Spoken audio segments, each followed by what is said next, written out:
जी, तो अभी आप देख सकते हैं जी कि इन्होंने माशाल्लाह जो बर्गर है उसको काफ़ी तैयार कर लिया है। अहमद अली के बर्गर को हमने ज़्यादा जो है इसमें मसाले वगैरह नहीं डलवाए, वो इस वजह से कि इसको मिर्ची वगैरह ना लगी।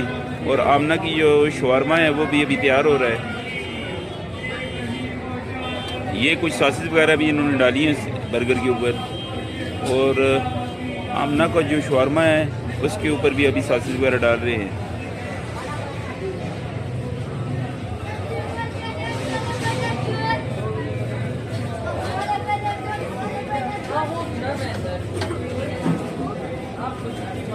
अभी ये वेजिटेबल्स वगैरह भी इन्होंने ऐडअप की हैं, और इसके साथ ये इन्होंने जो मुर्गी जो क्रश की हुई रखी होती है उसको जो है अभी ये डाल रहे हैं। डालने के बाद इन्होंने सॉसेस वगैरह और डालनी शुरू की हैं।